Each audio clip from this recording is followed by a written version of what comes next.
Good morning, giving everybody a couple of minutes to get into the webinar.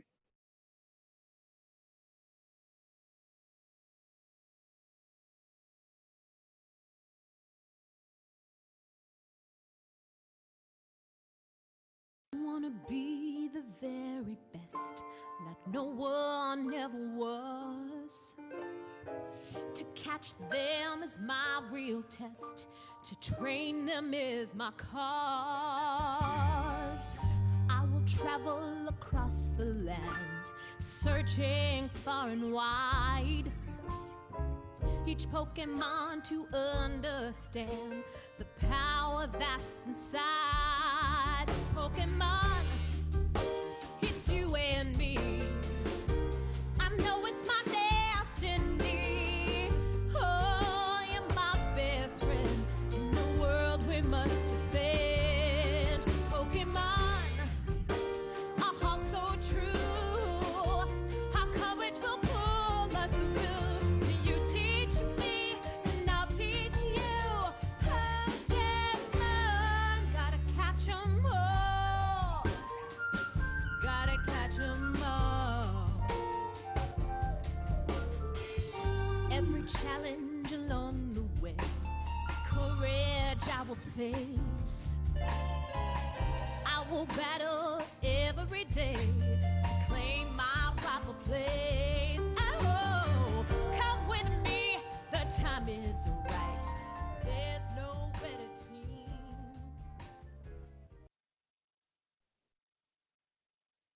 Good morning. Welcome to Click-12, a webinar series that we at FIU Online have put together for you, our teachers. My name is Leah Provolis, Interim Assistant Vice President of FIU Online, Education Advocate and parent of elementary school-age children. At FIU Online, we value education and the quality of the student experience, all while delivering instruction where the student and the instructor may be separated by time, space, or both in the culmination of our fully online courses. The separation of time and or space from our students is something that educators were faced with overnight this past spring, when due to COVID, our school campuses were made unavailable to us to deliver instruction. And yet, as the true heroes in education, you did it.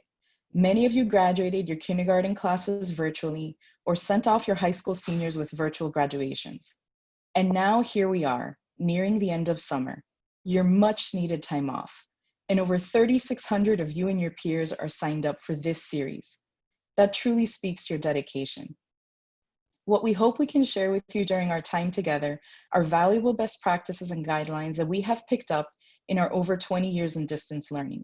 These tips and tools will intentionally be presented to you through a K-12 lens.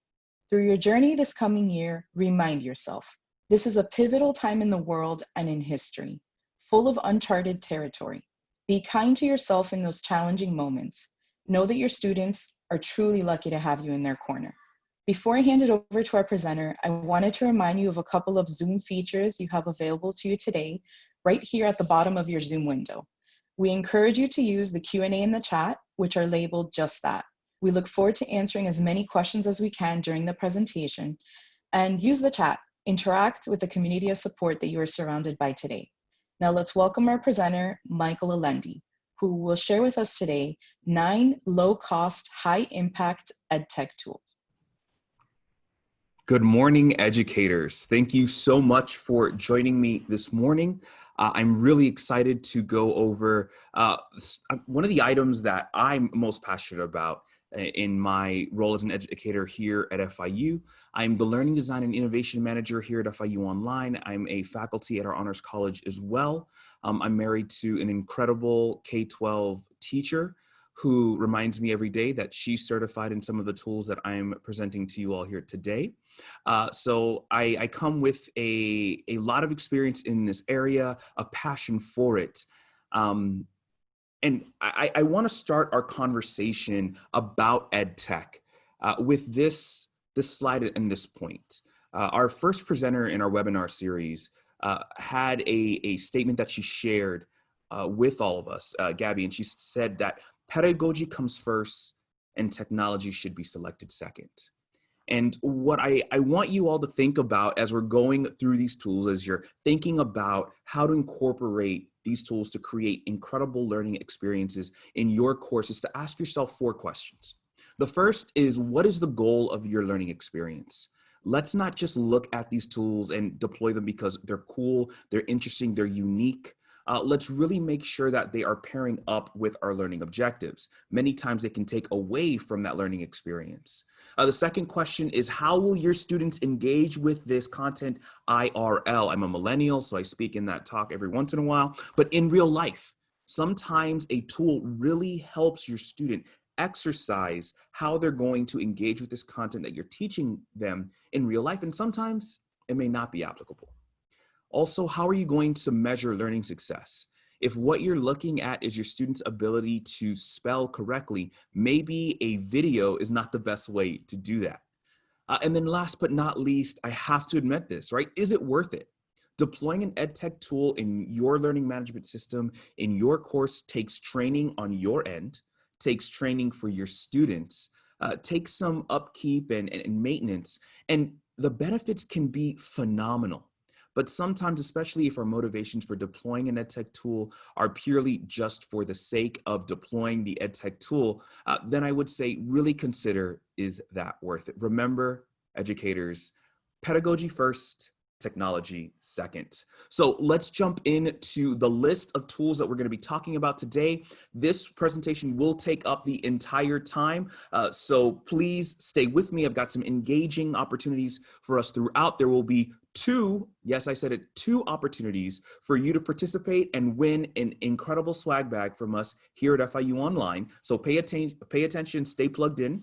The tools we'll be talking about today are PlayPosit, Genially, Kahoot, Poll Everywhere, Nearpod, Canva, not to be confused with also Canvas that we will talk about later, Flipgrid, and Zoom. And I know many of you might be looking at these tools and some of them sound very familiar. You might even be very familiar with a few of them. With those particular tools, I'm going to show a different perspective, more of an overview specifically towards the pedagogy of how to use these tools. I also want to mention, after this webinar, this presentation and a recording of this presentation will be available to you on our click12.fiu.edu website. So don't feel that you feverishly need to take notes. If you miss something, that's okay, right? You'll have another opportunity to consume this asynchronously. And I want to start off the tools that we're going to talk about and even this presentation with some conversations that I've had with teachers about what you all do and how you all do it. And you know, when talking about EdTech, some of the teachers that, you know, I've had conversations with are, you know, I just want to get them to get the concepts and kind of go through that. And it almost felt like my conversations with those teachers, it took them out of the equation a little bit. And I almost wanted to remind those teachers how significant, how important you all are to the full fundamental process of learning and life experiences for all of your students. So I have framed this presentation to start every tool with a K-12 teacher that has helped me become the person who I am, and talk about how their learning strategies might be exemplified, extended, amplified by using EdTech and not replacing them with EdTech. So the first teacher that I want to introduce you all to remember, her name was Mrs. O'Neill. She was my 6th grade math teacher when I went to Centennial Middle School in Cutler Ridge, South Florida. It's no longer called that. It's a high school now. I'm not hurt by that at all. I actually went back a while to do a presentation at Centennial. And unfortunately, Mrs. O'Neill is no longer with us, but her memory, the skills that she shared with me, I will never forget. And something that I always remember about Mrs. O'Neill is that when she spoke to you, she spoke very clearly and then asked you after she said something if you retained it. And we thought, she speaks really slow. It's just maybe because she's old or something. And come to find that she was doing that intentionally because the math she was teaching us was so foundational, so important that she needed to make sure that we retained every item as we went through that. And so the tool that makes me think of Mrs. O'Neill, kind of replicates her learning experiences for me, is a tool called PlayPosit. Now, I'm going to be completely honest with all of you. I love PlayPosit. I am a huge fan. This is a tool that if you're not using, you need to use. It is exciting. It's relevant. It is very, very, very powerful. And it deploys a lot of those teaching strategies you might want in your course already within this tool. So what is PlayPosit? PlayPosit is an interactive video software. It's web-based. You can basically put assessment questions over video. That's like multiple choice questions, true and false questions, a discussion, even a web embed, like embed a page onto a video. It is free, right? Free 99, K-12 accounts, and you can have up to 100 student attempts per month. Let's talk about when we use PlayPosit in our courses. I've used it in my courses as a formative assessment. It's great for adaptive learning as well. You can deliver a lecture, ask a student a question. Depending on their response, it'll jump them back if they got that wrong to review it and then ask them that question again. It's a great way of asking your students or evaluating whether your students have retained the material, a tool to increase retention. It's very versatile, it's customizable. It is honestly an incredible, incredible tool. It's also great if you have videos that are important for your course. Maybe they're lecture videos. Maybe they're going over a tool, training students on that tool. Well, this tool you can use to ensure that students are watching the video. I actually give students points for just going into the video and watching it. It helps put meaning behind long lectures, and I even use it as a replacement for iClickers or attendance reporting. Now, I know I've talked about how great this tool is, but I also have to speak towards limitations, and I'll be honest here, I had to reach for this one. PlayPosit may not be the best tool if you want to deploy group learning, right? It's primarily an asynchronous tool. It can be used synchronously in that iClicker modality, but you want to, it's most effective for individual engagement and consumption of learning material. It doesn't have that many gamification components, right? No leaderboard, no badges, and there's no filter for indecent content. Now, I want you to know I had to stretch to figure out some limitations for this. That last point is difficult to find in any tool, but let's stop talking about PlayPosit and jump right into an example for PlayPosit. Now, this video I created actually for our faculty to train them on PlayPosit. We're going to go through a PlayPosit interaction called a bulb, and I'll show you a little bit of what PlayPosit can do.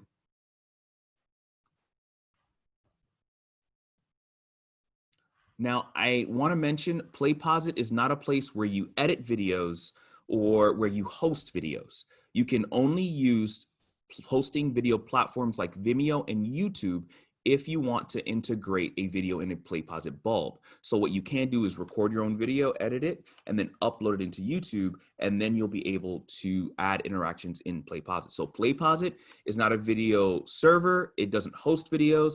It's not a video editing tool. What it does is it places interactions over a video that's hosted elsewhere. This video comes to us from YouTube.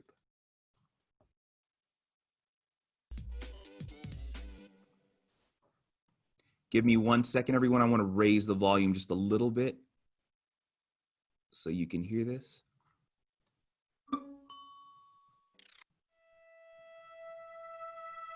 College, a place where young people go to expand their minds, meet new friends, and maybe have a little fun.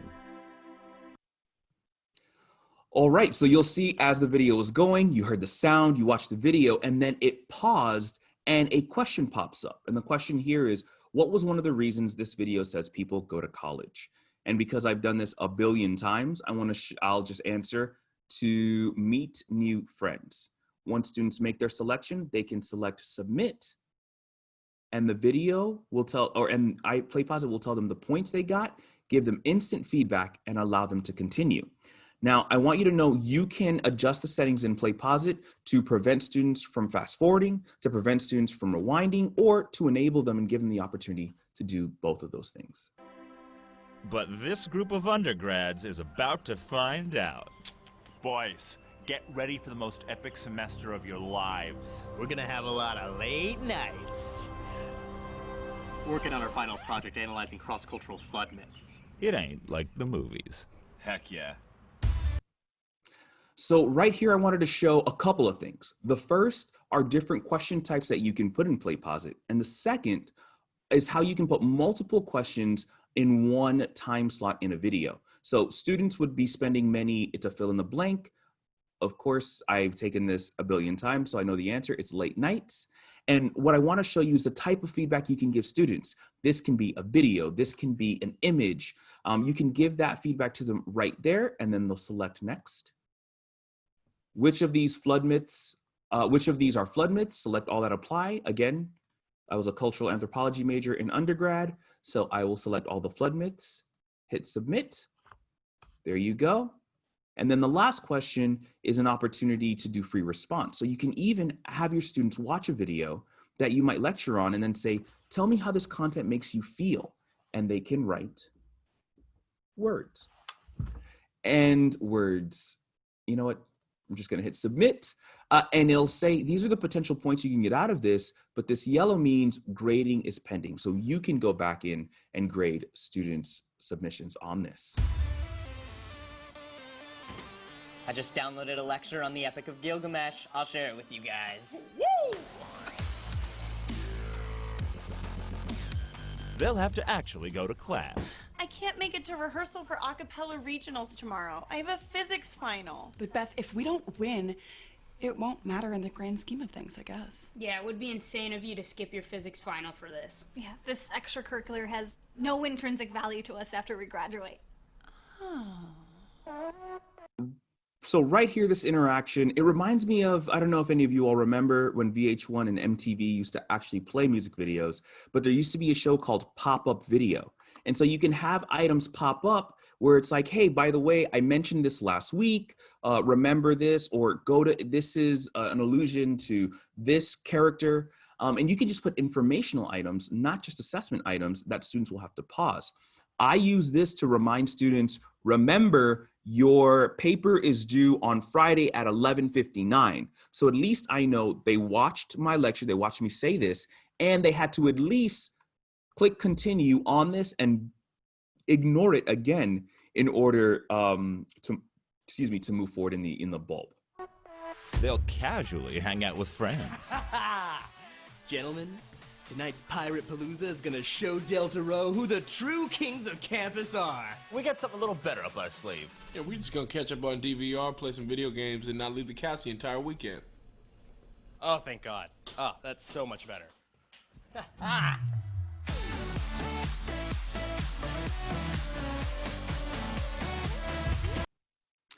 Here's just an example of a discussion board. You can have students actually write discussion comments as they're going through your video, and they can see other students' discussion posts in that area.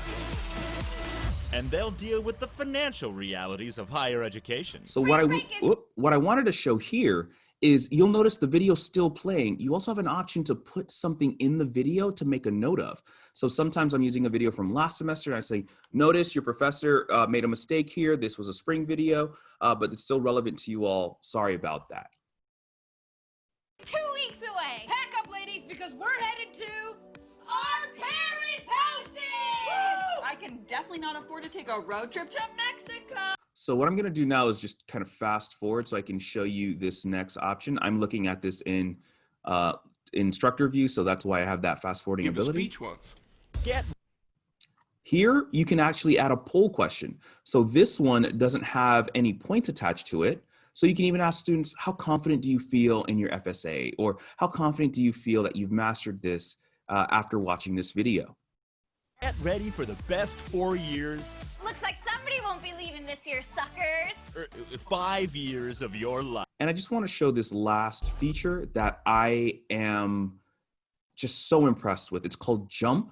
This is how you can trigger a response to move students to different parts of the video. You can hyperlink text or questions to different times in the video, and then when students select it, it'll take them to that part of the video. Actually go to class. I can't. You can use that as a table of contents. I mean, it is just incredible and powerful. So that's Play Pause It. I love the tool. I think you're going to love it too. When you have this presentation, you have some questions. I'm sure you're going to have a lot. Each of these tools can be a webinar on their own, and I'm looking at the time. I actually need to start speeding it up just a tad bit. Each of these tools, at the end of them, I have included a slide with help videos and resources and links. You will have access to this. So again, save some of those questions. You're going to get answers from this in this presentation here for each tool. So let's jump to the next teacher-inspired tool. And this teacher, her name was Miss Tuttle. She was my 5th grade science teacher. She was incredible. She always smiled. Really, really intelligent individual.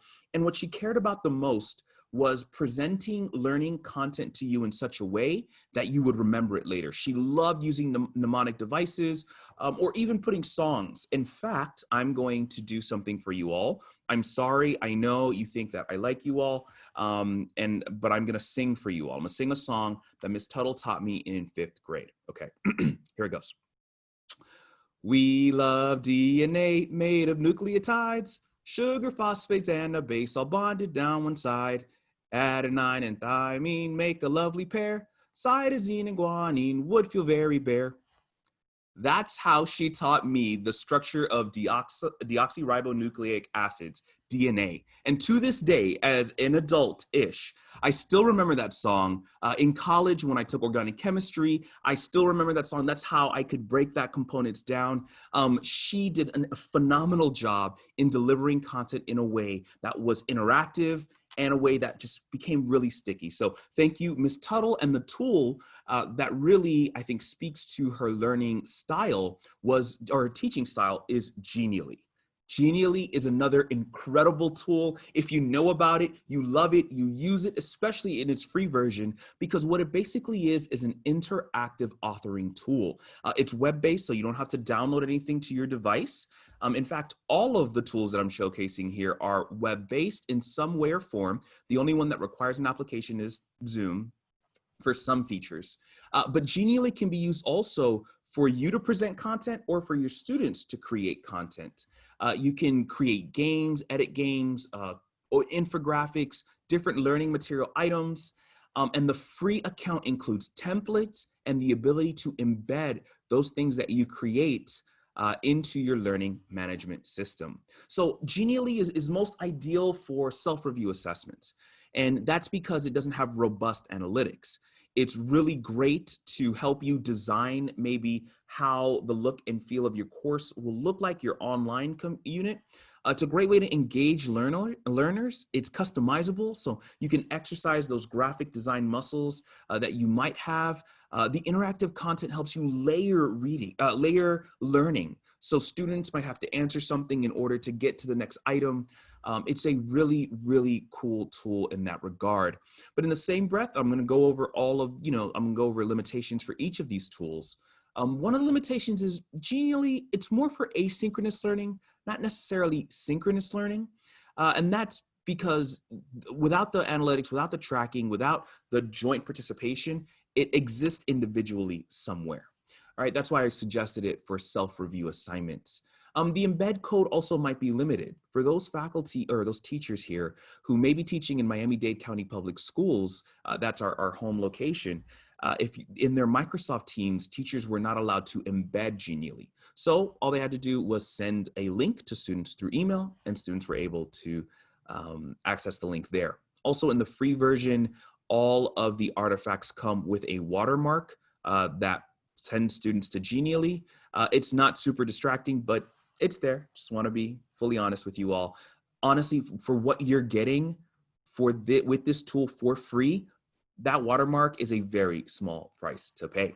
But enough of me talking about it. Let me show you what Genially looks like. Again, we've got a ton of tools to go through, so I won't spend too much time here. But when you get this presentation, go to the site, check it out, ask some questions, play with it. You're going to love this tool, I promise you. So you'll just go to Genially, And I want to show you some of the templates that Genially has available. This company is based out of Spain. They have an excellent staff, really, really great and kind people there. So reach out to them. I want to show you how I'm using it in my course right now. I teach a fully online course called Digital Fairy Tale, and in it, I've created some review assessments for students. And the reason that I made them into a game is because you would be surprised how students do not do the review assignment that will help them perform better. Actually, you will not be surprised, you're teachers. So I built this in a way that incentivizes students participating in it. It's just engaging, it's fun. So let me select this little preview button right here. And I designed the review assessment in the style of a Pac-Man game. Now, I know this looks crazy hard, but really it just gave me a template and I changed the text. So students will press start. They'll select an answer. And if it's wrong, right? They'll get an opportunity to try again though. So let's see. There we go. So students are literally playing a game through my review assignment. I know you K-12 teachers are out there like, oh my gosh, this is amazing. I can't wait to find different ways to use it. And I want you to know there are so many ways you can use Genially. You can use it to create different types of presentations. You can even use it to create infographics or have your students create infographics. They have nice templates for videos, different guides. You can also create one from blank, from scratch, put different animations in it. One of the examples I wanted to show you all was an interactive image. Here, they have some templates for you where you could actually upload an image, embed it in a course or share the link with your students, and they can click on it and it can show different items.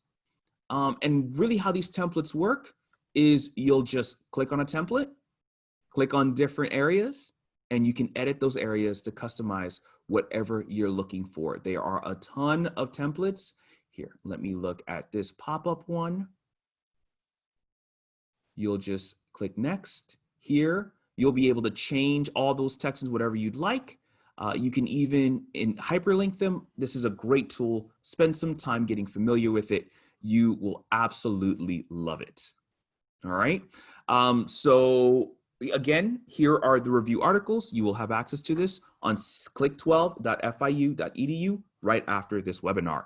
Let's jump into our engagement tools. Many of you are ruining how are you going to keep your students engaged? How are you going to just maintain that relationship with them? And one teacher that I had that was amazing at doing this was Mrs. Rogers.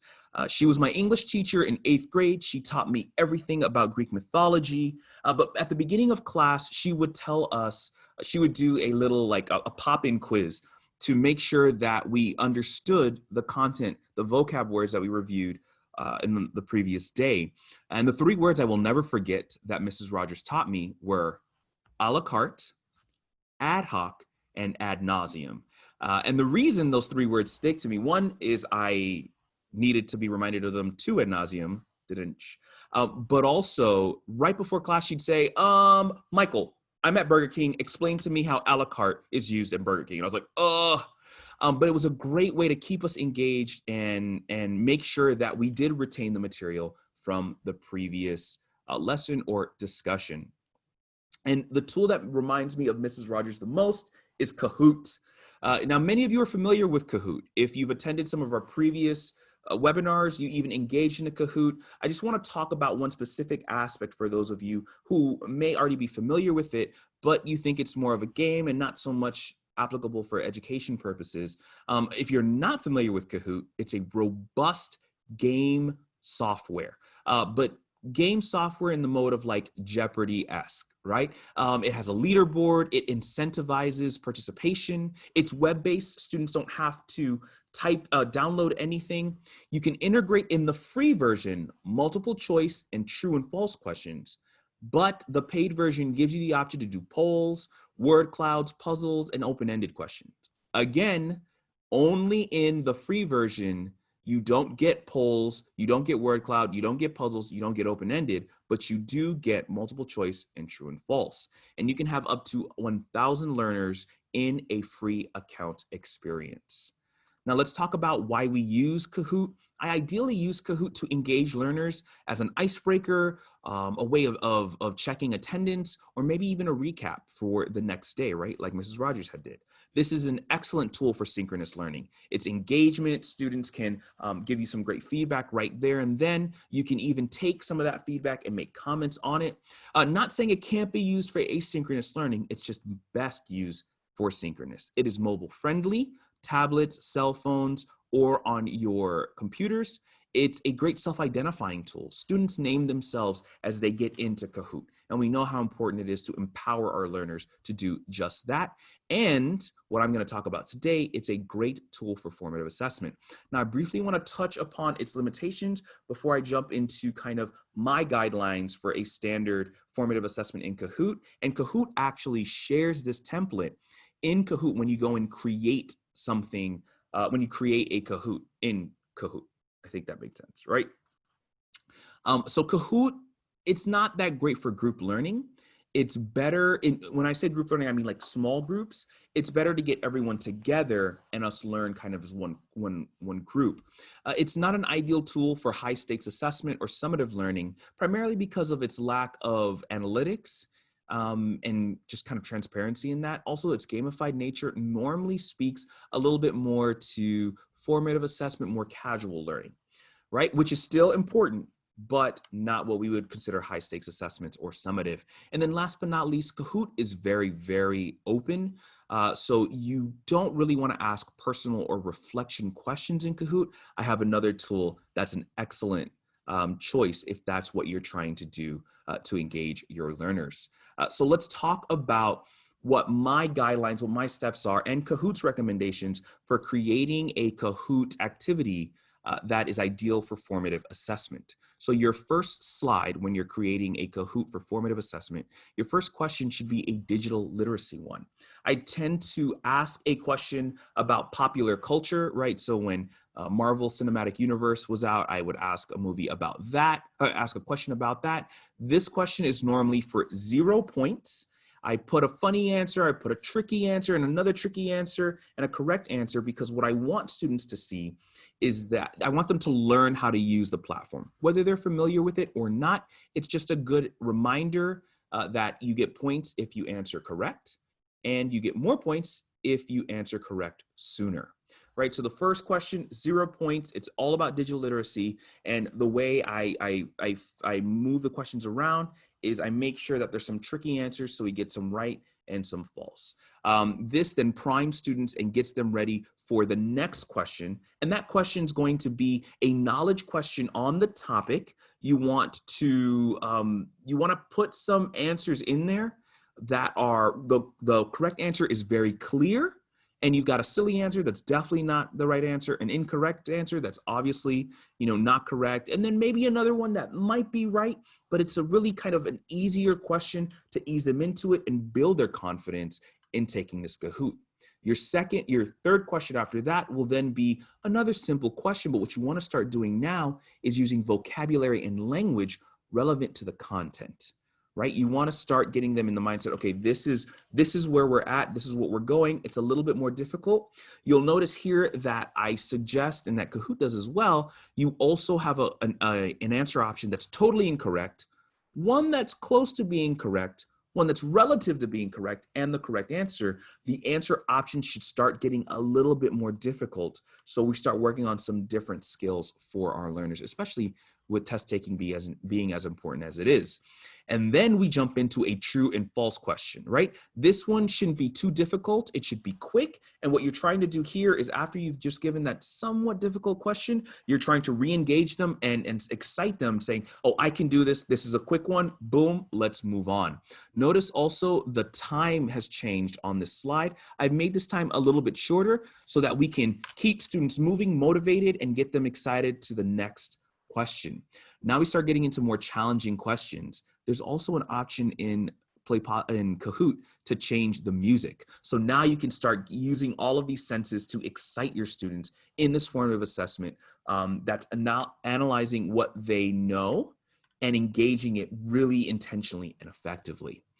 In our next question, we're going to go to also another challenging question, but here the wording for the answer options gets complicated. And the reason we're doing this is because now we've asked them a tough question multiple times, but we want to train, we want to teach is how to decipher the correct answer. So here you'll see there's a question that's a red herring, that's using a fallacy of logic. Another answer that is a common misconception, because now we really want to help learners look at evaluating answers and not just quickly engaging and moving forward. We give this question a little bit more time, right? Still the same points, but what we want them to do is spend that time looking at the answer options and learning how to decipher the correct answer and common misconceptions and not using fallacies of logic when trying to answer a question. And after they engage with this question, you're going to get students who get this question wrong. That's a great time for you to go in and address that common misconception or maybe some of the fallacies of logic that they traditionally use to answer this question. This is also a great opportunity for you to catch those students who, oh, I'm too smart to study, I know all of these. This is a great way to kind of catch them on and let them know, hey, maybe you don't know it all. This is normally what that misconception is. You might want to pay attention. You're going to learn something here. The next question is again going to be challenging, but what we want to start doing is maybe using videos. Kahoot gives you the opportunity to diversify the media that you're using for your videos, and this will help engage different learners with learning style preferences. In our next couple of questions, we're going to now start bringing the difficulty down, especially since we had some really challenging questions. We want our learners to leave here motivated, excited to learn, and not defeated, right? Learned helplessness is something we definitely want to avoid. So here you'll go to another quick true and false question. It's going to be not that difficult, very straightforward, true, false, so they can kind of, okay, I'm still in this, I still got this, I'm doing okay. Your next question is going to be, again, a little bit simpler. You want to limit your questions to about 7 to 10. You don't want it too long. And here you're going to have very clear incorrect answers and 2 options that, again, one might be the answer, but one is assuredly the correct answer. And then your last question, really easy. You want your learners to leave this experience feeling smart, feeling like they can do it. And that's why we leave these easier ones for the end. I know that was a lot, but again, you're going to have a copy of this presentation and this recording that you can go back to. Kahoot has a formative assessment template that you can check out. So try that out.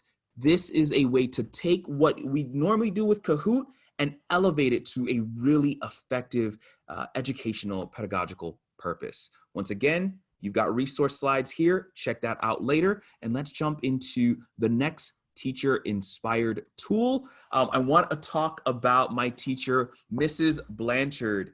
She was my 10th grade English teacher, an incredible woman, she was in touch with the idea that you need to know where you are, and teachers need to care about where their students are in order for an effective learning experience. She was my English teacher when 9/11 had happened. When, Americans were going to war. I remember she would just check in with us and ask us, how we were doing, what we were feeling.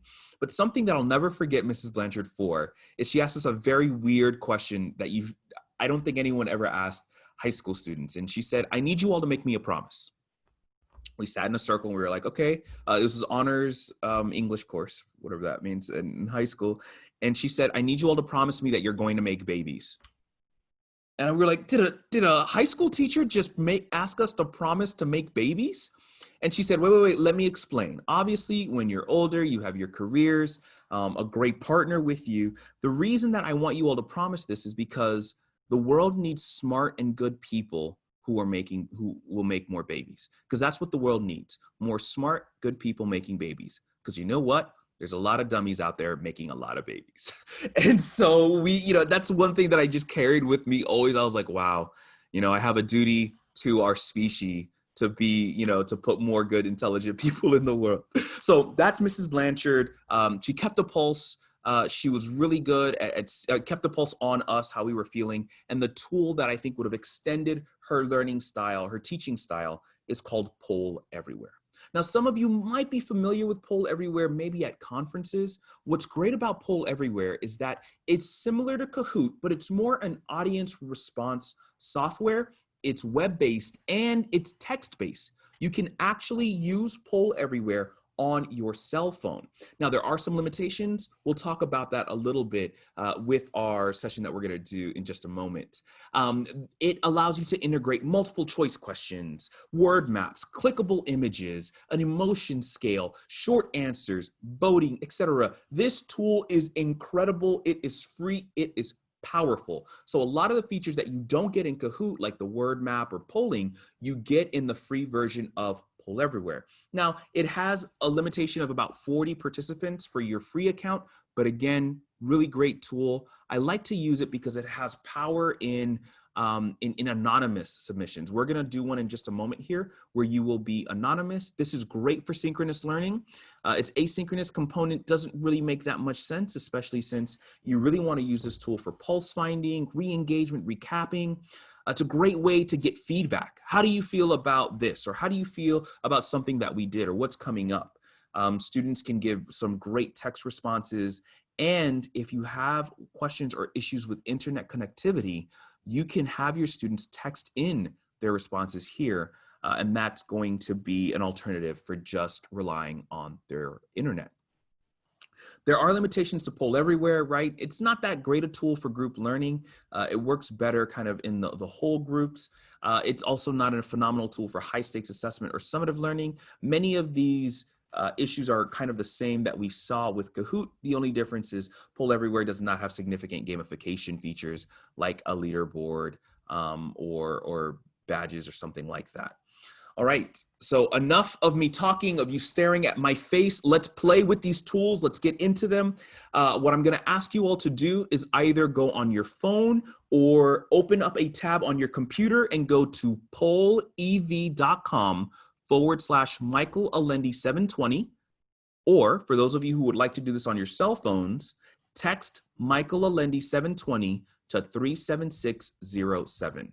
Once again, you can open up a tab on your computer and go type in pollev.com/Michael Alendi 720, or send the text Michael Alendi 720 to the number 37607.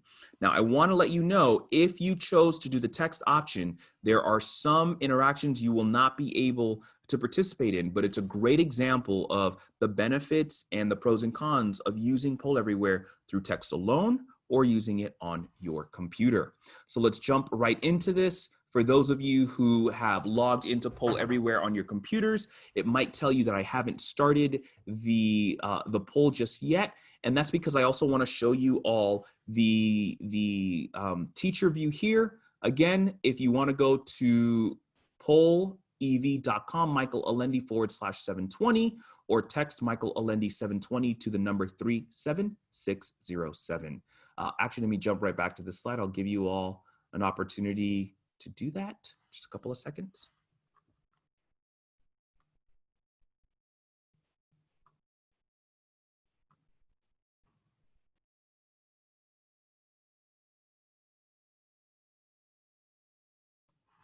All right, so let's jump into Poll Everywhere.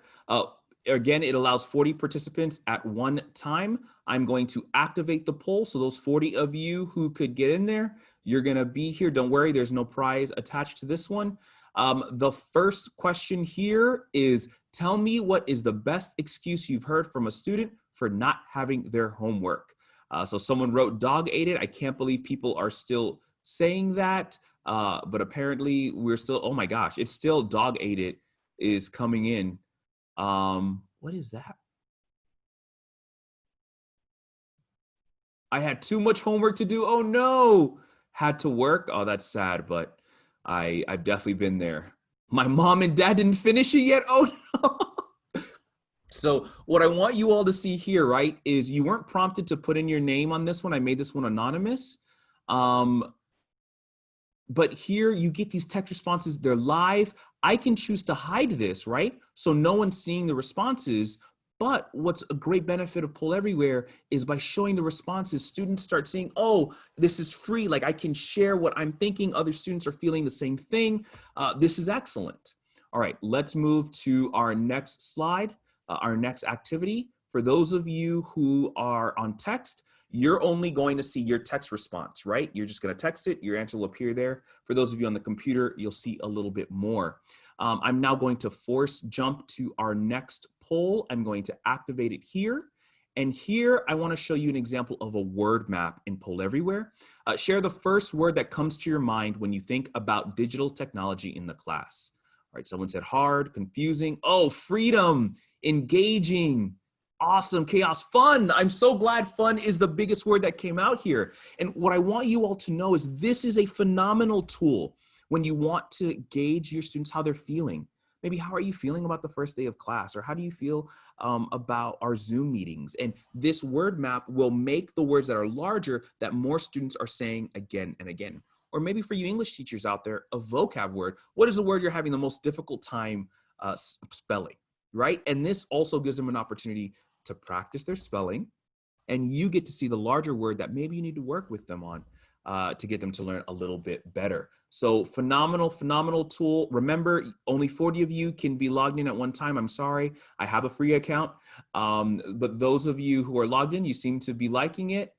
Let's go to the next tool. So those of you on text, obviously you will not be able to do this one because this particular tool, what it gives you the option to do is to select on a map, to touch on a map where you'd like to go. So I'm asking, where would you like to vacation once COVID pandemic is over? We've got some people, Australia. Is that another pin in Madagascar? It just seems so many people. We got some people trying to go to South Africa. A ton of those pins in Florida, I bet, are Disney World. It's very hot. I want to warn you all. All right. But this, again, another really engaging, interesting tool or feature from Poll Everywhere, a free tool. All right, everyone, I am going to deactivate these polls. Thank you so much for participating. I really hope you all take an opportunity to use this in your courses. Again, I just want to mention at the end of every group of tools, I have help resources that you will be able to go back to and use when you are viewing this webinar and this presentation. Once our webinar is complete, it should be up on the site early by the end of this week or early next week. All right, let's move to our next tool inspired by an incredible K-12 teacher. This is one of my most favorite K-12 teachers. Her name was Miss Stitsky. She taught me everything about Florida, our environment, all of the animals in the Everglades. She loved the environment. She taught us stuff about the planet. I mean, I never forget the lessons that she shared. I actually found her, I think, on LinkedIn. And I tried to friend her, but she's not very active on LinkedIn. So for those of you who have students my age by now, maybe accept their LinkedIn requests. But something about Ms. Stitsky that was incredible is she did everything that it took to immerse you in the learning experience. She was engaging. She took us on field trips. She had us create items. Her class was really her lecturing, but engaging lectures. She would say, turn to this page. How do you feel about that? What's going on here? She was an incredible, incredible teacher. And I know that she would have been nervous about this transition into online teaching because that might take away from her ability to be very engaging. But a tool I think that she would have used and used brilliantly is one of my most favorite tools. I know I have so many favorite tools. I'm sorry, y'all. It's Nearpod. And I want to give Nearpod a round of applause. I want to talk about Nearpod. I know some of you in K-12, you're already using Nearpod. If you're not, you need to. It is amazing. I reached out to this company yesterday and said, hey, I'm doing a webinar. It's going to be up to 1,000 people, maybe two, I don't know. Or there's going to be a lot of people. There's a limit for your Nearpod activities that's around 40, right? For the free account. Is there any way I can get an extension to that? I was talking to this wonderful lady who's working from home with her daughter in the background, and she said, no problem. They want to support education. They want to support educators. So they gave me and extended my license just for this webinar so that all of you can participate in this Nearpod experience. So thank you, Nearpod. I love when incredible people are part of incredible companies who want to help education. So this is one of those organizations. Now, Nearpod is a presentation software, but it's so much more. If there is one tool you're going to get stuck on here, it's going to be Nearpod and then probably PlayPosit that we talked about earlier. These are incredible tools. It's web-based. You don't need to download anything onto your computer. It has integrated quizzes, polls, drawing, 360 field trips, matching, fill in the blank questions. You can embed web content. You can even do a time to climb game. And fortunately, during this webinar, we're going to be able to do at least 3 of these activities together. It also has a Google Drive integration where you can build your presentation in Google Slides and integrate it into Nearpod. So enough about me talking about Nearpod and its amazingness. Let's get into Nearpod. So everyone, please open a tab on your browser, on your computer, type in join.nearpod.com, and then type in the code MWKSP. Once again, type join.nearpod.com into your browser tab, and then type in the code M for Michael, W for Walt, K for kangaroo, S for strawberries, and P for, I want to say Pincho Factory, but I feel like nobody knows what that is outside of Miami. All right. So, and now you can type in whatever name you'd like. I'm going to go into Nearpod right now and show you all what Nearpod looks like. Oh, great. We've got 61 of you. I'm going to give you all a little bit more time to log in here.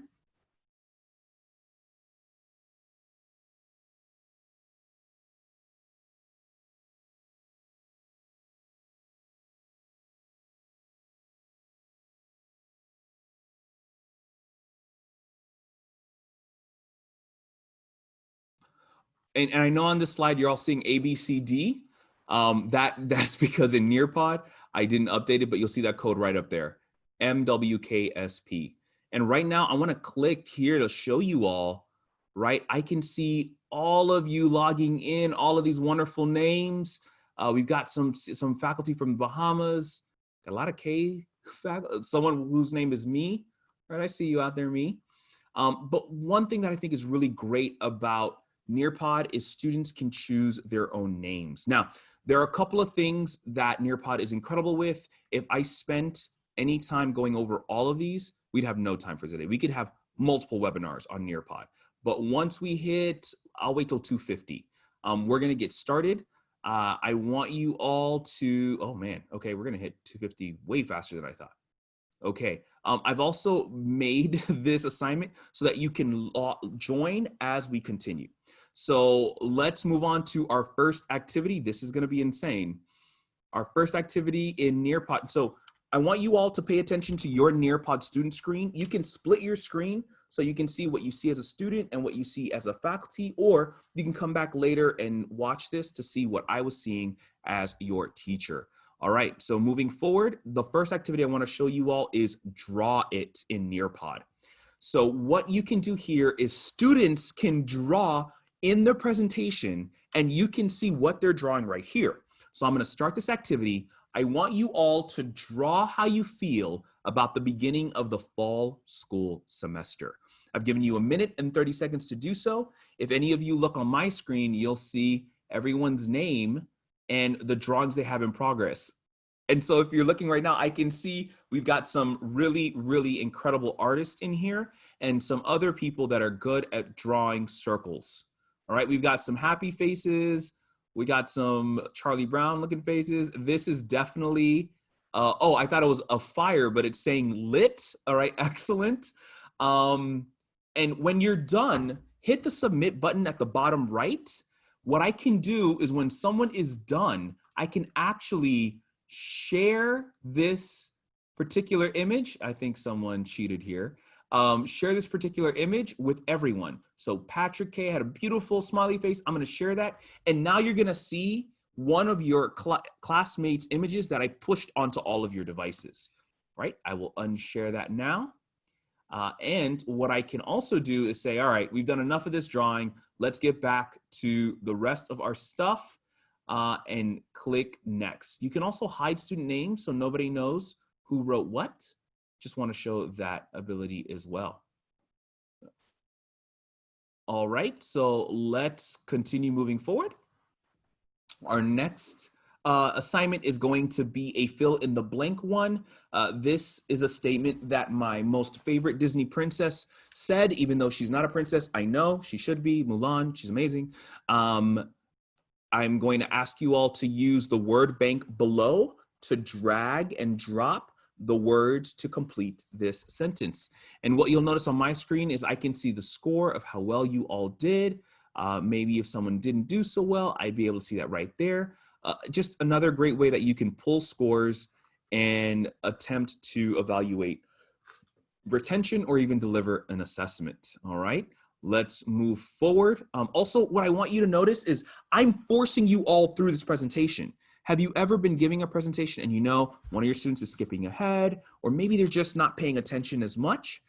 This is a really great tool to kind of get ahead of that and make sure that you are guiding the students' interactions. Now, there's a phenomenal feature that Nearpod has where you can import or you can embed 360 images, not 360 videos, just 360 images from 360cities.net.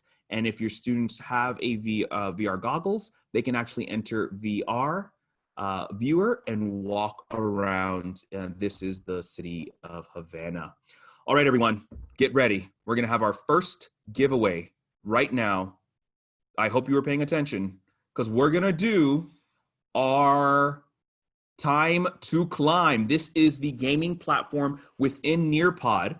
And what's really great, just an idea that I got from a teacher, is that students, right, depending on how they're doing, you can ask them, hey, do you want to climb Himalaya? Do you want to climb space? Do you want to go underwater? You can choose that. And then this is how our learners will climb the mountain. We're going to climb space because I just came, I'm on a Disney thing, so Space Mountain it is. And I'll hit continue. On this next screen, you're going to get the option to pick an avatar, right? So here I'm going to click continue and take some time, not too much, to pick your avatar.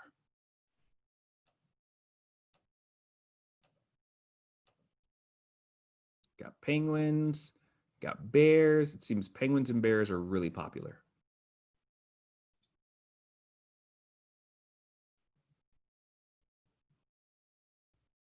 All right, I'm going to give a couple of more players an opportunity. All right. All right, I think we've hit our limit at 50 for the players. So let's start.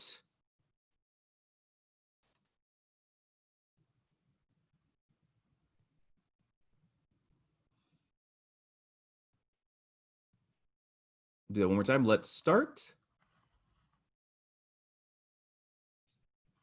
All right, let me refresh. We are asking a lot of Nearpod right now.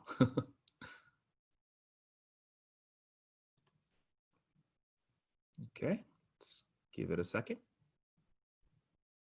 Are you all still in? For those of you who are in the game, excellent. Okay, there we go. Time to climb. It's coming back.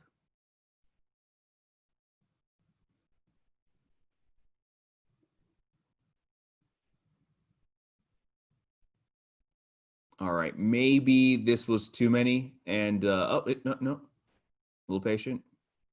Oh, it's starting. Okay, excellent. 3. All right, you're gonna see the questions there. Before COVID pandemic, how many days has Disney World ever been closed? Right now, I can see, right, who's answered and how quickly they've answered. You gotta read these, you get points for answering correct and answering quickly.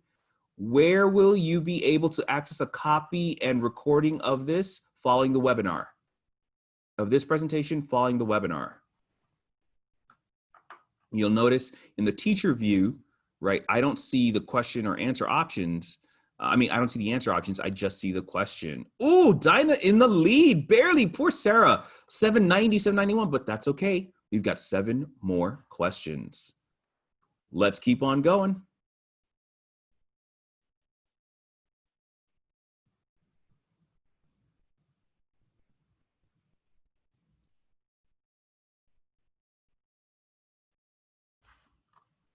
Is it continuing? All right.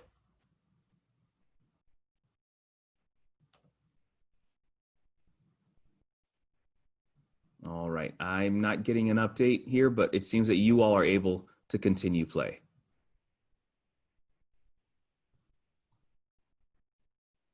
Okay, I think more people are joining. It's kind of slowing it up a little bit, but that's all right. What question are we on now? Still on 3. All right, and if you're having issues, just refresh. There we go.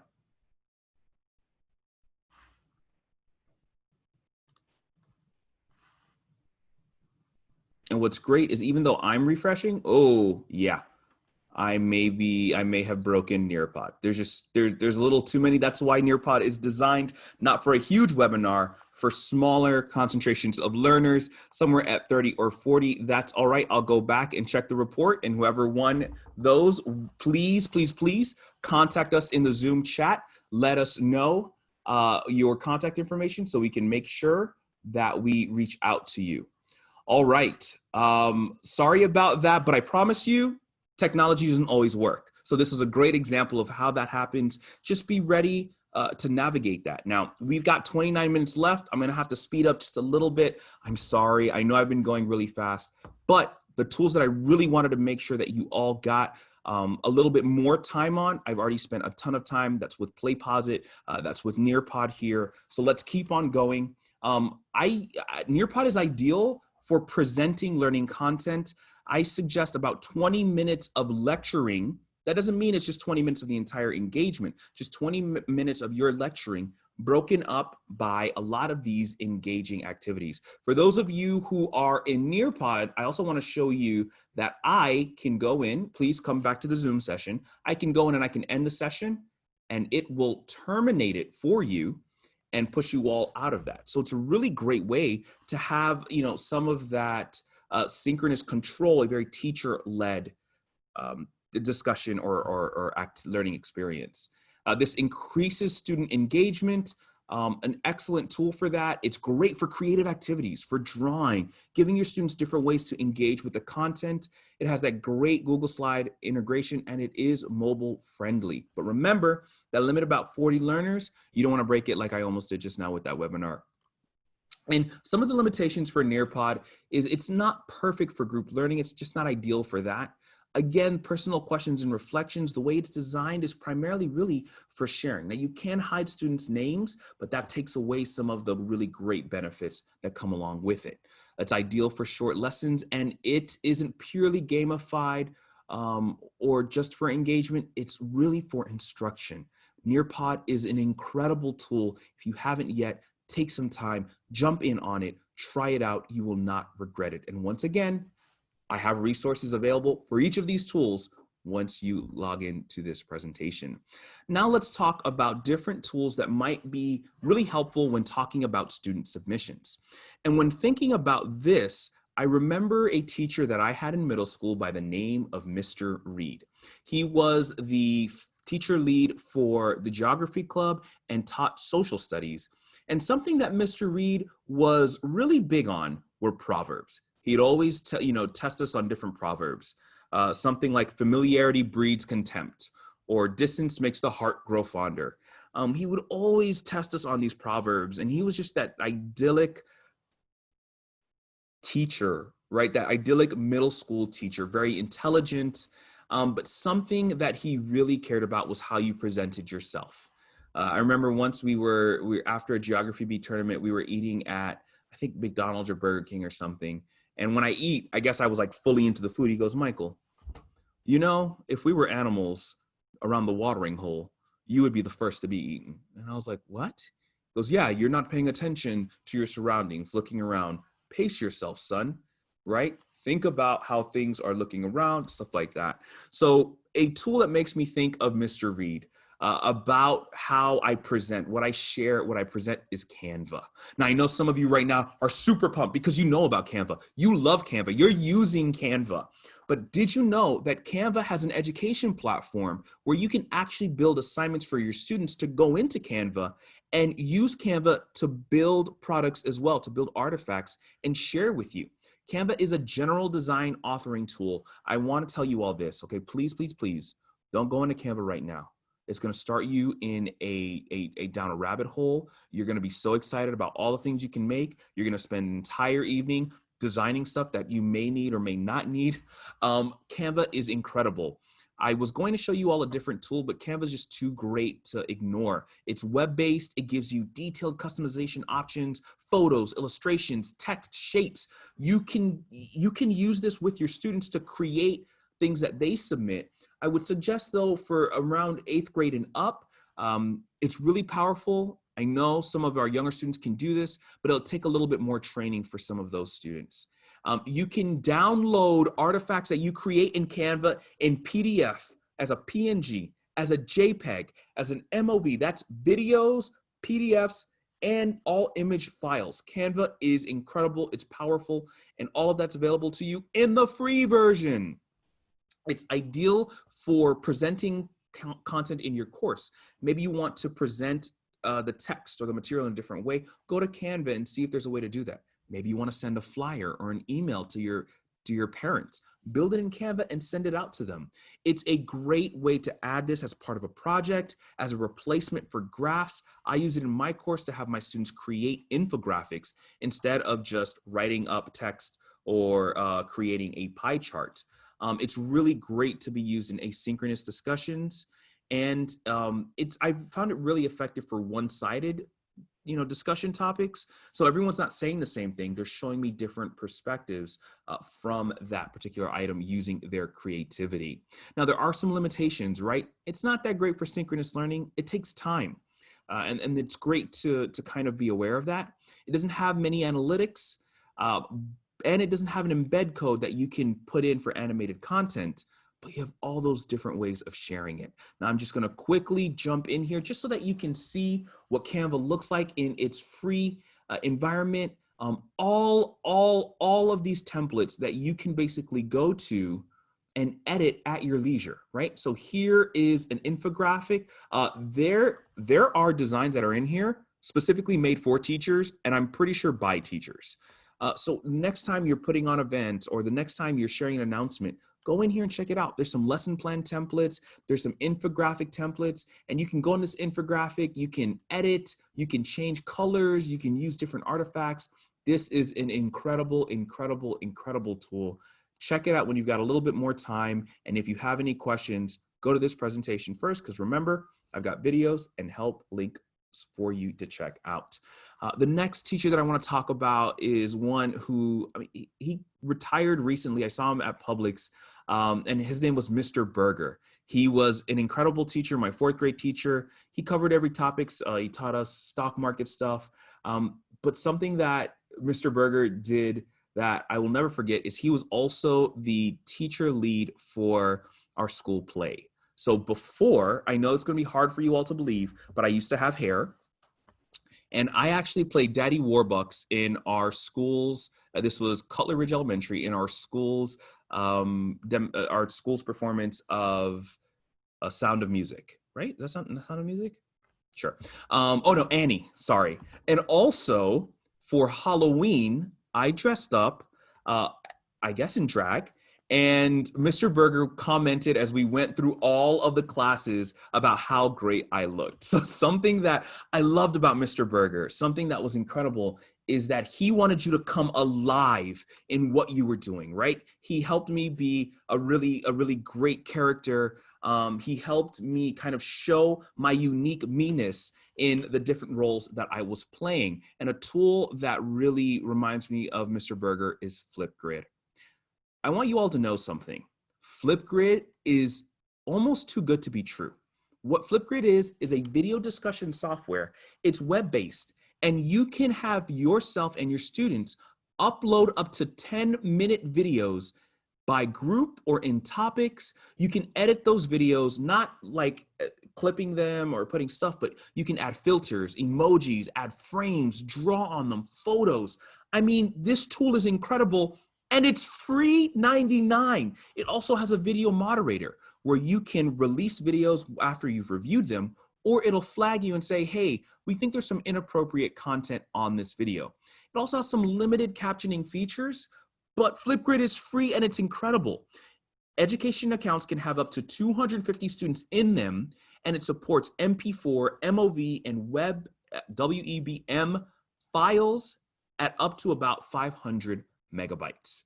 I use Flipgrid for introduction videos, video discussions. If you want students to practice role playing, maybe it's a language course and you want them to engage in a conversation, it's a great way for your students to share their personal voice, right? Maybe asynchronously is difficult. This is a great way to do this asynchronously. And some teaching strategy that's really relevant to our teachers here in Miami or any place where you might have learners where English is not their first language is it's an accessible alternative for students who might require writing accommodations. Maybe they can speak it or say it a little bit more efficiently, and what you're trying to engage is equally assessed in a video than as a paper. There are some limitations, right? It's not ideal for synchronous learning. You can use other tools like Zoom for that. They have limited analytics. You know the name of the student who submitted it and the day that they submitted it. If you export in Excel, you get a little bit more analytics, but not that much. There's no true video editing, right? They can't trim or cut or do all these crazy things, but they can customize their videos almost like a TikTok video. It's free and it doesn't have threaded replies. I do want to show you all an example of how I organized this video, or how I would organize Flipgrid in my course. So I just created a sample course here. I did that by creating a group. So when you create a group, think of that as your class. And then the topics you would place in there would be like week 1, week 2, items like that. Now I wanted to show you all a video that I can do, but the problem is, since we're in Zoom, right here I can say I want students to do 2-minute video. I want to turn on video moderation. There's some closed captioning. Again, limited, but there's some closed captioning. I could record a video. It won't give me the option to do that because I'm in Zoom and so my camera is being used.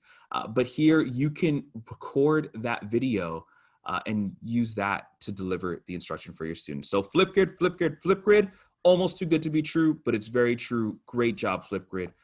You all are doing incredible things out there. And again, resources if you all want to try that out. The next teacher-inspired tool comes to us by way of one of my most favorite teachers in high school. I realized I had a lot of English teachers. Maybe I should have been an English major. Anyway, her name was Mrs. Andrews. And Mrs. Andrews, man, she was one of those intimidating English teachers. You know why? She was from Jamaica, but I think she was raised in England, so she spoke with an English accent. So everything that she said sounded far more intelligent than anything that I would say. But something I loved about Mrs. Andrews is she really cared about you being true to yourself. I remember this was back in the day when baggy pants were a big thing. And one day, maybe I did not remember to wear a belt because I was that kid who wore a belt to high school. And Mrs. Andrews was, Mr. Alendi, come here. So I walk over to her and she's like, what are you trying to do? What are you trying to pull off? You are not that person. So pull up your pants and get your work done. So something I just loved about Mrs. Andrews is she was all about you being true to yourself, you partnering in that. And a tool that I think was really helpful and meant a lot to me, or would mean a lot to Mrs. Andrews, and this is a tool that we're all familiar with, so familiar with, we're in it right now, would be Zoom.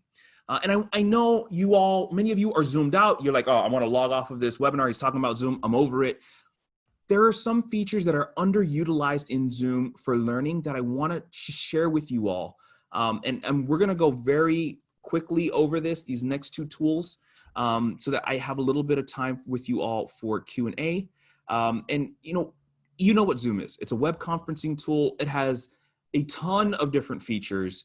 It's primarily web-based. It does come with an application, but you can primarily use it as a web-based resource. But I want to tell you, its free version allows you to have unlimited meetings that are 40 minutes long, all right? So 40 minutes continuous time. You can record those meetings.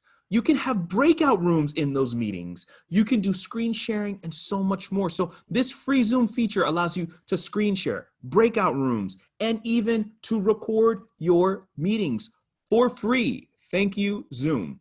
Let's talk about when and why I use Zoom. I think we all know this, but some things that I wanted to share with you all are the bottom items on this. Lunch, it's your new open door policy. And when I say lunch, I know that my wife, she has lunch sometimes with her students who maybe performed really well on an assignment, or even those who didn't do so great. So I even started meeting with my students over lunch, and you'll be surprised the conversations you have with your students in that moment. Zoom is a way to keep it personal, a way to still keep that unique human touch with your students. Yeah, so try it out. It's also a phenomenal tool for tutoring. So you can send a link out and go over certain items with them. Now, there are limitations to Zoom. You might want to search for alternatives if you're looking for a better asynchronous video tool. Flipgrid might be a good option for that. There's some limited analytics, right? The free version doesn't come with reporting. There's no captioning in the free version. There's no video editing, right? You can record a video, but it just is what it is once you're done. And it's difficult to use for video assignments, right? Because they will have to download the file onto their device and then share that with you some way. So you might want to look for an alternative tool if that's what you're trying to pull off using Zoom. So let me show you the features of Zoom that you're going to love that maybe you didn't know about. You want to access Zoom's settings. And you do that by the left-hand side in Zoom. And here are some settings that I really think you want to look at enabling. One of them is definitely virtual backgrounds. There was an interesting post by a teacher on Twitter about students not showing their webcams. And there were a lot of teachers who felt strongly, myself included, that how do I engage my students? I'm sorry, I'm trying to get the lighting right in here so you can see my face. How do I engage my students if they're not showing their face? And there were some really great points about privacy, some really great points about showing their home, some really great points about even now students being bullied because their internet connectivity isn't that great. So just look over these features. One of the big ones that I love here are annotations and whiteboard. Check them out. I'll share a link to both this and that article about having students show their webcam or not. You want to access another feature called the whiteboard by selecting share screen, hitting whiteboard, and then you can use that to draw. You can even invite your students to draw and write on the whiteboard as well. But one of those great features in Zoom that rarely gets used is this annotate feature. You can upload an image into your Zoom meeting and then ask students to point to different items in that picture. What'll happen too, and I know you can't see, it's really small, but my student's name appears on the thing that they pointed to. I said, point out the mitochondria, and that student did that there. So even though my student's camera is not on, I know they're engaged. I'm engaging with them because I'm asking them to participate literally on the screen in Zoom with me. A phenomenal feature in Zoom, and I wanted to show you, this is the student's view here. They have a toolbar right above there with an eraser, arrows, stamps, text boxes, where they can engage with the item that's being shared with you all in Zoom. Again, a lot of great resources that I put here, some videos. Check them out if you have more questions about how to use Zoom for education in your course. And then last but not least, the faculty that I wanted, the teacher that I had made probably one of the greatest impressions on my life. He's actually an administrator here at Miami-Dade County Public Schools. I looked him up on LinkedIn. His name was Christian Carranza. He was one of the greatest teachers. I was so blessed and so fortunate to have to have learned from him. I learned with him. And I know that he was great because that year he won Hispanic Teacher of the Year and got invited to the White House. But something that Mr. Carranza shared with us, he would tell us about his life. He would tell us, he just had twins. He'd gotten married earlier. He talked to us about the worst decision that he ever made in his life, which was going to FSU. No offense, any of you knows, I'm a Gator. Golden Panther, that's why I'm wearing the golden jacket. He was just this well-rounded, all-inclusive teacher who explained to us why he was doing what he was doing to help us learn. And I think the tool that best makes me or reminds me of Mr. Carranza would be Canvas Free for Teachers. Now, I want you all to know when I first was thrust into the Canvas realm, I wasn't happy. I was a Blackboard guy. I liked Blackboard. But Canvas is an incredible company for creating the Canvas Free for Teachers platform. What Canvas Free for Teachers is a free learning management system that you can use today by signing up and sending a link out even to your students and have them sign up. So if you're looking for a one-stop shop for your class, an online course, a place to house all of that, Canvas Free for Teachers is a phenomenal choice and decision for you. You can have pages, discussion, quizzes, assignments. You get access to a grade center and even some file uploads. I use Canvas Free for Teachers when I need to deploy quizzes. Maybe I want to set up the learning material, but turn it on and off by a certain date. Canvas LMS Free for Teachers gives you the opportunity to do that. It's an online classroom with great analytics. It primarily works fundamentally for asynchronous learning, right, as a learning hub, but honestly, anything you can think of, you can potentially pull off in Canvas Free for Teachers. I wouldn't do justice if I didn't talk about its limitations. There is a file size limit in the free version. I mean, in the paid version, there is as well. So that's why you really want to leverage embedding content a lot in Canvas. LTI, for those of you who think LTI or not sure what LTI stands for, it stands for Learning Tool Interoperability Integrations, right? So you've seen some of these tools, maybe they have an LTI that'll work with. In Canvas Free for Teacher, that doesn't always work because it's a free LMS. And there's no robust gaming platform with leaderboards, badges, and certifications in Canvas Free for Teachers. There are other tools you can use for that though. And there is no really excellent native video conferencing feature in that LMS, but you could always use Zoom. All right, and again, here are some of the resources that you can go to for Canvas Free for Teachers. Sorry, there's a little typo right there. I'll fix that later. But I want to end our discussion with a Kahoot. This one can support up to 2,000. Thank you for sticking around. The winner of this Kahoot, please, please, please reach out to me. So for those of you who are familiar with Kahoot, let's dive into it. Let's open a tab on your computer, type in kahoot.it, and I will enable the game right now. We're gonna go to the classic option.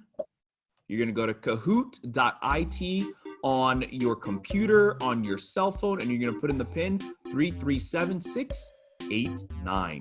I'll give you all a couple of minutes to sign up. Remember, there's going to be an excellent FIU online giveaway, a swag bag that we will be sending your way. So whomever wins, please reach out to us either by email and in the chat, send it to the panelists so we can make sure we get you your swag bag, giving you all a little bit of time to log in here. All right. I'm gonna wait till it starts slowing down a little bit.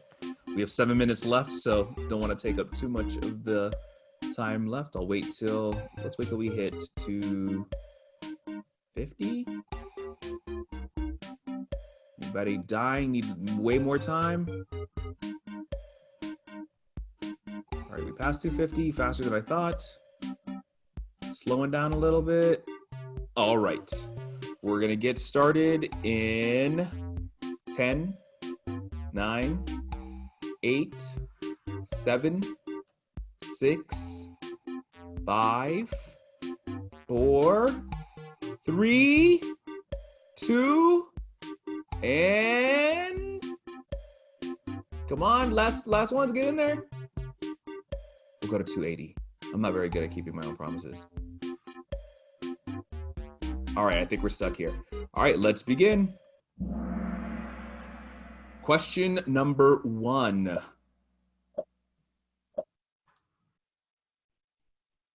Which of the following features are not included in Nearpod presentations? Are they games, 360 videos, draw it, or fill in the blanks? Which following features are not included in Nearpod presentations? Remember, you want to answer correct, and those who answer correct quickly get more points. All right, yes. All of these are included except for 360 videos. It's 360 images, not 360 videos. That may be upcoming. Let's go to let's see who's in the lead right now. Incredible. I'm not going to try to ruin that name. It might just be Chica Dulce, but I hope I'm not ruining that. Oh, tied with Jessica. All right, let's see. Will they maintain the lead? You can access all Poll Everywhere interactions through text messaging. Is this true or false? True or false? Can you access all Poll Everywhere? You can access all Poll Everywhere interactions through text messaging. True or false?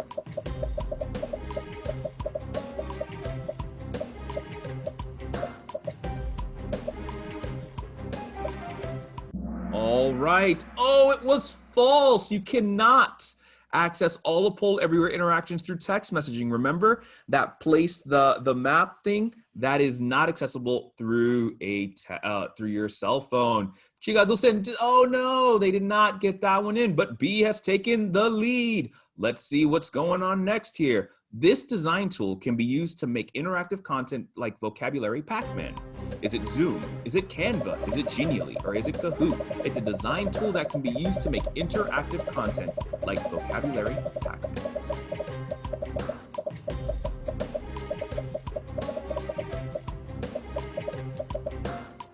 All right, let's see what we got.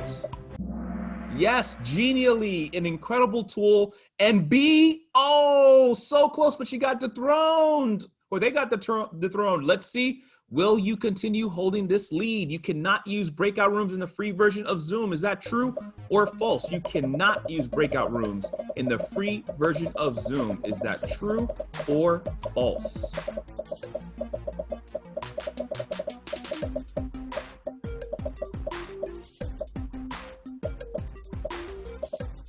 And final answers in. It is false. You can use breakout rooms in the free version of Zoom. Zoom is amazing. Let's see. Did you hold the lead? Yes, you did. Someone's been paying attention.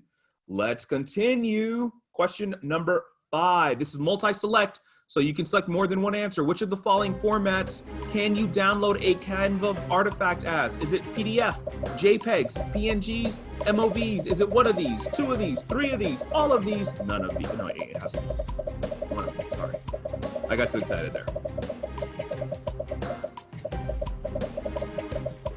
And let's see. Oh, yes, all of them are options. Let's see. Did our leaders hold on to all of them? Hold on to the lead. Oh, no. Kayla came and took the throne. Question number 6. Another multi-select. Which of the following features are included in Canvas free for teachers? Assignments, content pages, quizzes, discussions? Which of these features are included in a Canvas free for teachers account in that LMS? Is it one of these, 2 of these, 3 of these, or all of these? All right.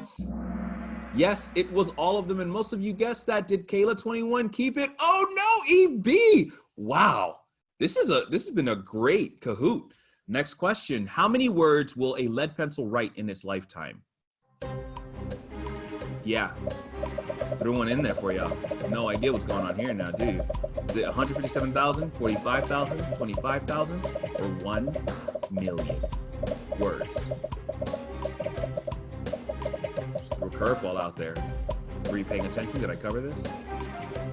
I did not cover this. It is 45,000. And fortunately, it was worth only a few points. Kayla21 is back in the lead. Let's see what's next. Oh, we're almost done here. What is the time limit for videos in Flipgrid? Is it 30 minutes, 1.5 minutes, 10 minutes, or 5 minutes? What is the time limit for videos in Flipgrid? How long can you make your videos in Flipgrid? Oh man, we're about to run out of time. All right. Yes, it is 10 minutes. Kayla 21. Oh, Farfan took the lead. We have 2 last questions. Which of the following tools can you use to place interactions over a lecture video? Is it Flipgrid, Nearpod, Poll Everywhere, or Play Pause It?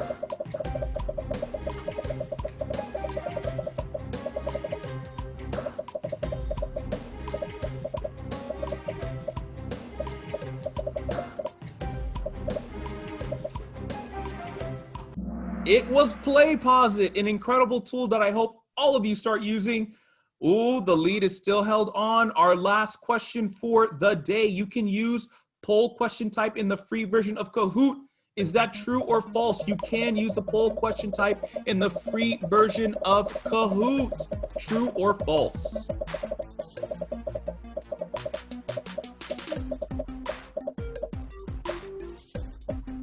And let's see who won it all. Who won it all? Yes, it is false. You cannot use poll question types in the free version of Kahoot. Just true and false and multiple choice. All right, let's see who got third place with 8 out of 10. Farfan. Oh my gosh, I thought you were going to win it. Second place, MZ. Whoa, we got new names. And first place, Meredith. Congratulations. Thank you so much for participating. Please, please, please reach out to our team in the chat so that we can get your contact information and send you your swag bag. All right, I know we're over time. I've only got a few slides left and a few items to say. One that I will mention is I want you all to know I'm talking about ed tech, right? But it's not the tech, but how you use it that proclaims the beautiful humanness of learning. It doesn't matter what tool we use or how great that tool is. It is how you use that tool that continues to declare that it's that human aspect of your learning, right? I just did an entire presentation for you on ed tech inspired by K-12 teachers. That's what you all represent in this process. I want to thank you so much for spending your time with me here today. If you have any questions, you can find me through email at malendi@fiu.edu. Find me on LinkedIn or on Twitter at NotYourAverageMike. We'll make sure that we add that onto the slide that we send out there. And last but not least, I just want to give a huge thank you to the phenomenal FIU online team we had here who's helped put on this wonderful Click-12 series, to our captains, Leah and Gabby, and Rob, who helped put all this on and orchestrate this and support this, to Antonio and Christina, who were supporting everything that happened, made sure that you all get your emails and you get your certificates, to Karina, to Mia, who made things look phenomenal, to Jonathan, Kevin, and anyone else who I might have missed. Thank you so much. I'm so honored to have been a part of this, and I'm so glad that you all have taken time out of your days, out of your lives, to spend with us to make learning that much better for you and for the students we serve. I believe that, that's all I have for you all. I want you to know that while Click-12 may be done, may be over, we do have an upcoming webinar for parents, but I will invite my colleague to actually speak a little bit about some questions that we might have. Hey, Alendi, it's Gabby. Hi, everyone. I'm so excited to get to see you again. Also, he snuck in that slide without permission, so he's in trouble. Somebody let me know where you host your detention so we can send him there. You know, who we really want to thank is you all. We kind of came up with the idea commiserating over how tough it was going to be for all K-12 educators, since distance education wasn't really something that you all have been kind of diving into, and there's a lot of great reasons for that. And so we kind of thought, you know, we could be a resource. We never imagined that it would reach over 3,600 educators in multiple countries all over the nation. I mean, we've just been floored, and it really has been such a fulfilling fulfilling experience for us. And so kind of, you know, talking about, after all these are done, kind of talking about our excitement and how excited you all are, we're kind of energized to kind of keep the momentum going.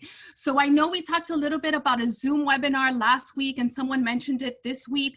We're trying to get together and figure out if it'll be best to send that to you all asynchronously or do another live webinar.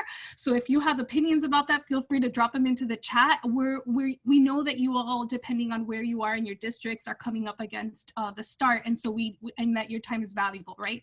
So we want to make it something that you all can use. But that said, the other thing is, we know you can't do it on your own, right? We know that oftentimes, especially in K through 12, you need the support of parents, and they need to also understand pedagogically what you all are doing or how you're attempting to do it, and especially in this new kind of upside down. So we kind of thought that it would be a good opportunity for us to do a little bit of this for parents.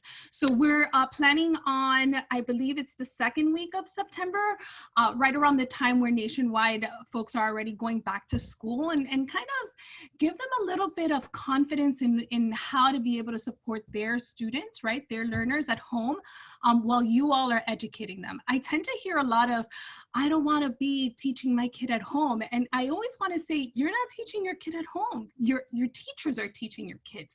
You're supporting their teaching, right? And so we think that might be really beneficial for the state of where we are today, and kind of letting them know too, there are things they can be doing to foster a good learning environment in this kind of upside down. So we'll keep you posted on that.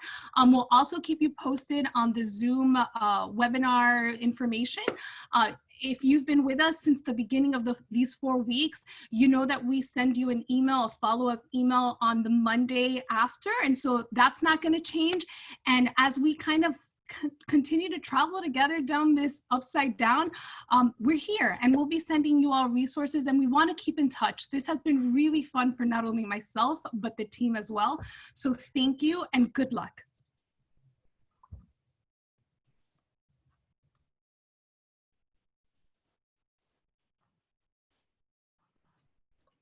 Are we gonna, I can't control my screen. Can you hear me? All right.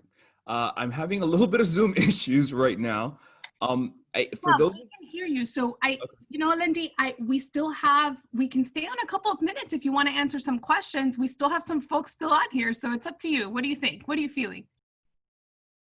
Oh, he froze. All right then. In that case, we'll see you soon. Goodbye.